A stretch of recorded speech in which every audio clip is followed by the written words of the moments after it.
everybody, this is Alchemist2 and I'm back again with another episode review.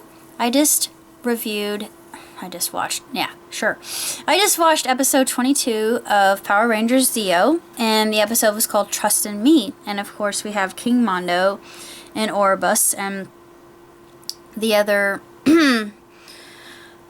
loyal followers of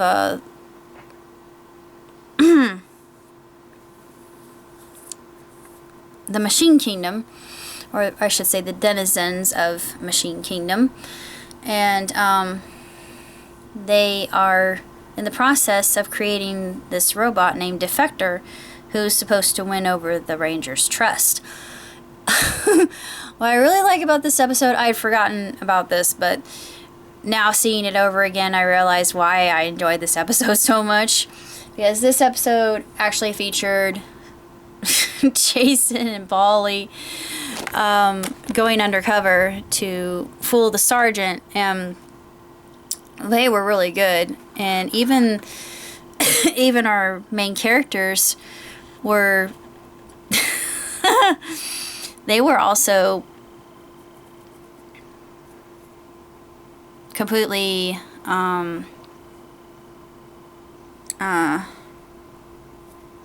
why can't I come up with the right words tonight? They were completely oblivious to the fact that Bulk and Skull were even there, especially when they were wearing the hot dog. He was in a hot dog vendor's outfit, and Skull was hot, hot dogs all scrunched up, and that part was hysterical because he looks like he's in a pretzel. He says, "I'm getting a cramp."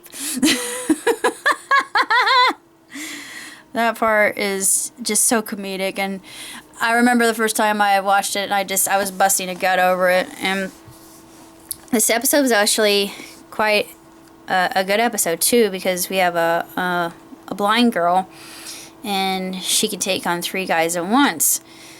And it's interesting, but none of them know that. And of course, the Blue Ranger, he makes the mistake of feeling sorry for her, and she takes it the wrong way, and then he apologizes to her, and that's basically what the episode is about. And she teaches the children why just because you have a disability doesn't mean it is an impediment in any regard to who you are. And I should know this for a fact, because when I was in high school, we had the opportunity and the privilege to work for Indiana Teen Institute. I don't know if they implement this anywhere else, but they should if they don't. But it was basically a DARE program. I forget what the acronym stands for, but it was to keep people off of drugs and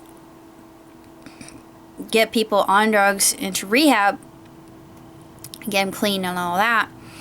And it was just an astonishing weekend, and I gained so much confidence because of it. I don't think I would be so confident as I am now had it not been for that program, because I didn't really know how to relate to other people. I really felt singled out, and I wanted to help others thanks to it and just get people motivated. And I also had a chance to work with deaf children, and I didn't think anything of it. I just thought, oh, they're just like me, and they have a great sense of humor. I love deaf people, and they're awesome, and sometimes they're much nicer than other normal people. But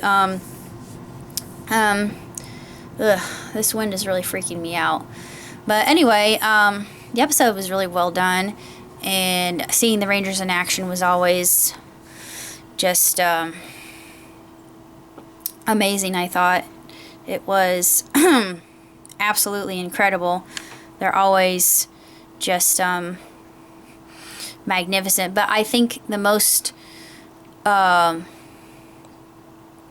unbelievable aspect of it was just seeing that young girl fight 3 men at the same time. I thought, holy crap.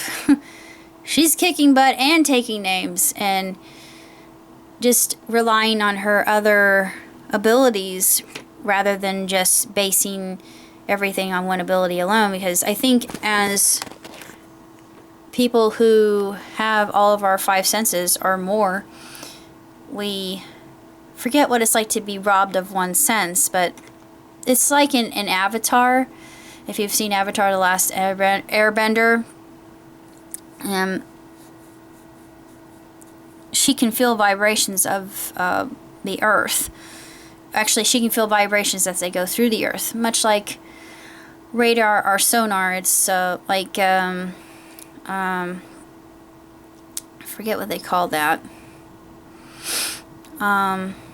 There's a name for it, but it's very sophisticated equipment, and it can pick up a ping from an object many degrees below the surface. I mean,